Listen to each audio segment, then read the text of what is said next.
apa sih gitu kan. Kan biasanya kayak pribadi juga kalau misalnya dapet kayak pesan hoax ataupun pesan-pesan yang kayak dari artis yang giveaway kayak gitu, itu selalu udah abaikan saja gitu kan. Kebanyakan makanya tadi pada nanya apa sih itu tular nalar gitu kan, seperti apa penjabarannya. Baik, terima kasih Teh Lewi. Dan menyimak talk show ini senang banget saya dari Mavindo dan Tular Nalar itu bisa hadir di sini. Nah, memang sehari-harinya kita itu kayaknya hoax sudah jadi sehari-harinya kita ya. Iya betul Bu. Tapi walaupun itu sehari-harinya kita, kok kayaknya kita nggak pinter-pinter ya berhadapan dengan hoax gitu ya. Malah kadang banyak yang sering ketipu gitu ya Bu ya. Apalagi yang giveaway ya. Betul. Suruh dapat nilai nominal dengan sekian diiyakan. Betul sekali, kita melihat banyak fenomena seperti itu. Nah, mungkin saya sedikit flashback ya. Tahun 2016 itu Mavindo berdiri. Mavindo itu singkatan dari Masyarakat Anti Fitnah Indonesia, bukan mafia Indonesia ya. Masyarakat Anti Fitnah Indonesia. Nah, nama kami itu merefleksikan gemesnya kita ya saat itu berhadapan dengan situasi pasca pemilu 2014.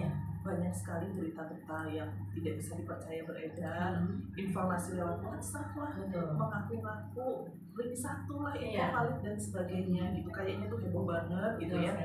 Nah ternyata di balik itu akhirnya kita mengetahui bahwa itu yang disebut dengan hoax.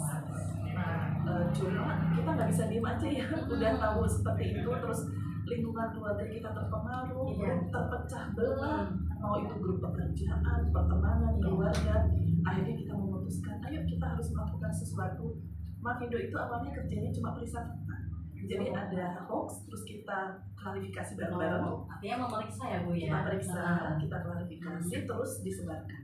Tapi kan tahu sendiri ya, yang namanya yang namanya hoax itu beredar viral secepat kilat ke langit ketujuh gitu ya.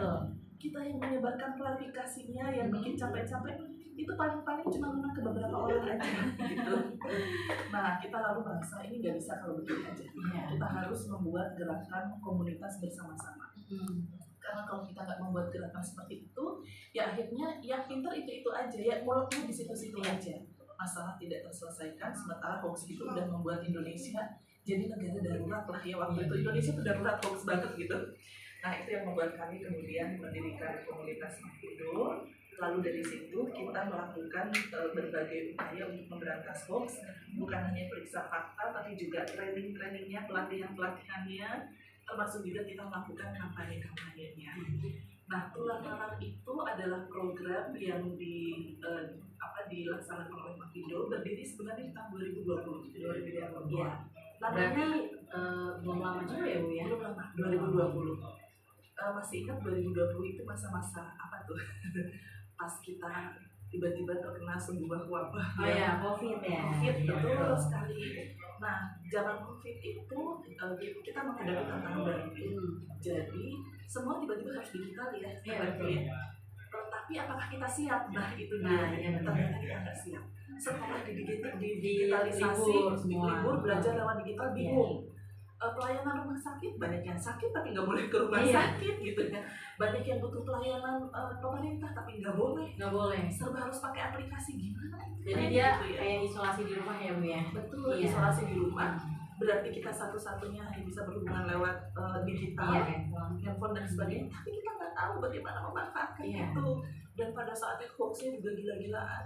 Akhirnya kita dapat amanah nih dari google.org. Itu yang menjadi penyandang kita dan kita sampai sejauh ini. Sok atur gimana caranya ya, bikinlah sesuatu yang membuat masyarakat Indonesia itu jadi melek dengan literasi digital, meleklah dengan permasalahan dan risiko dunia digital. Nah kira-kira seperti itu. Nah muncul kemudian gagasan Tular Nalar. Kan kalau hoax itu viral gitu ya. Kita pengennya yang viral itu jangan yang jelek-jelek dong. Yang bagus ya, yang bagus positifnya aja ya. Betul. Hoax itu menyerang emosi kita, bikin kita jadi lupa untuk berpikir dengan kritis gitu kan. Maka kemudian muncullah Tular Nalar. Nalar berarti kan rasional, berpikir ya, kritis. Betul. Terus ya itulah ya, maka itulah yang menjadi gerakan Tular Nalar. Nah saat saat ini tulang nalar sudah sampai di tahap yang keempat. Alhamdulillah kita sekarang bisa menjangkau lebih banyak orang lagi, lebih banyak masyarakat. Kalau awalnya kita bekerja sama dengan komunitas pendidikan, dengan guru, dengan siswa kampus, sekarang mah pemerintah udah menjangkau ke sana ya, udah jadi gerakan mereka. Gerakannya di challenge, kemudian diberi tantangan. Itu masih banyak loh yang belum terjangkau oleh gerakan seperti ini, yaitu masyarakat di pedesaan, pinggiran, lansia, disabilitas dan lain-lain gitu ya. Yang kita harus membuat gerakan perubahan yang bisa menarik semuanya. Dari situlah kemudian tulang nalar menjangkau kelompok-kelompok sasaran yang lebih rentan gitu ya. Dan untuk itu kemudian kita bekerja sama dengan salah satunya dengan JRKI, Jaringan Radio Komunitas Indonesia. Karena kami yakin bahwa JRKI itu punya power untuk sampai pada masyarakat di lokasi-lokasi yang tidak terjangkau ya oleh pemerintah ataupun oleh platform digital yang hebat-hebat itu gitu ya. Padahal justru kekuatan komunitas itu yang membuat kita seperti ini. Secara ringkas, tulang nalar itu visinya adalah memberikan edukasi literasi digital untuk membentengi orang dari hoax atau permasalahan, kita sebutnya misinformasi, disinformasi ya. Nah, cuma karena ternyata hoax itu akibatnya kemana-mana ya, mulai membuat menjadi penipuan digital, bahkan juga ujung-ujungnya jadi ujaran kebencian ya. Pada saat pandemi membuat orang tidak percaya pada pesan-pesan kesehatan, kan gawat gitu ya televisi. Maka kemudian ya akhirnya tulang nalar jadi kemana-mana gitu ya gitu. Ada dua gerakan besar yang sedang kita laksanakan karena ini adalah konteksnya pemilu sekarang ini. Jadi ya kita kemudian membentengi masyarakat